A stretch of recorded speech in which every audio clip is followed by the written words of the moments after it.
की one of the greatest art creations, एक देश की कला तो दूसरे की महाकथा। Ramayana the legend of prince Ram, the famous Ramayana anime is finally coming back to India, वो भी 4K री रिलीज के साथ। नाउ अपार्ट फ्रॉम कि श्री राम और रामायण की एक बहुत ही ब्यूटीफुल एडेप्टेशन है, इस एनिमे का इतने सालों बाद इंडिया में आना इंडियन एनिमेशन के लिए एज अ होल इतने बड़े चेंज की शुरुआत है जिसका कि हम सभी को इंतजार था। तो क्या है ये एनिमे, कैसी है ये मूवी और कौन सा है वो चेंज, चलिए जानते हैं। एनिमेशन एक ऐसा शब्द है जो आज भी इंडिया में बहुत टैबू माना जाता है। And believe me if you can, अगर आप एनिमेशन देखते हो तो आज भी इंडिया में ऐसे लोग हैं जो आपको जज करेंगे, but animation is a way which can show anything to you. लेकिन अब एनिमेशन इंडिया में पॉपुलैरिटी गेन करता जा रहा है एंड लोगों का इंटरेस्ट बढ़ता जा रहा है। लेकिन आपको पता है कि 1992 में एक ऐसी एनिमेटेड मूवी आई थी जो इंडियन ऑडियंस आज भी नहीं भूल सकते। विजुअल्स देखने से आपको पता चल ही गया होगा, but this movie is epic. मैं अकेले नहीं बोल रहा, ऐसे हजारों लोग मिल जाएंगे आपको बोलते हुए। बहुत भयंकर एक्साइटेड। मैंने उसको बचपन में देखी थी और उस टाइम पे जो ऐसा मुझे जब पता चला सालों बाद कि वो Japanese made movie, I was like what. But हम जितने एक्साइटेड हैं उतनी कंट्रोवर्सी में रह चुकी है ये मूवी।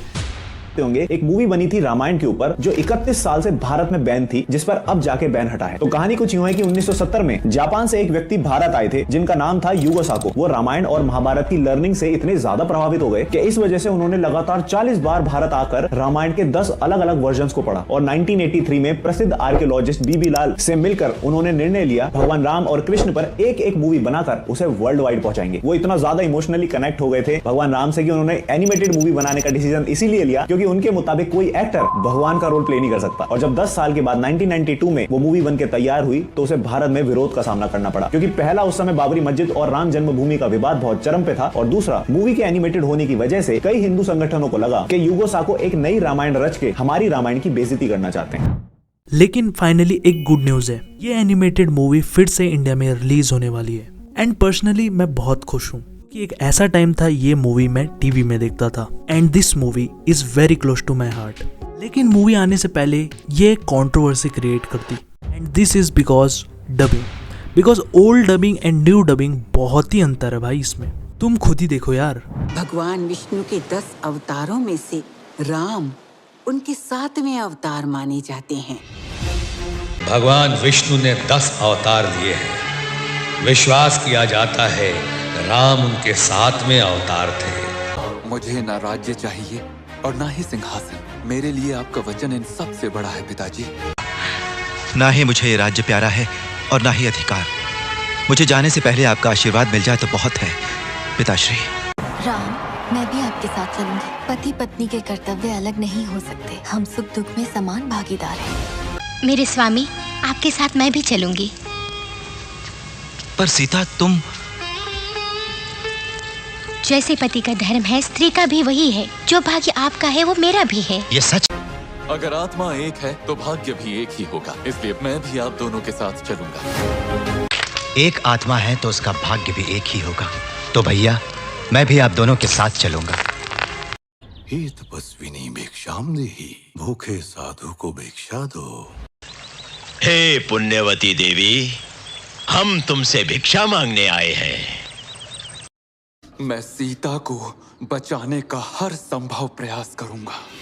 ओह जटायु, तुम दोषी नहीं हो।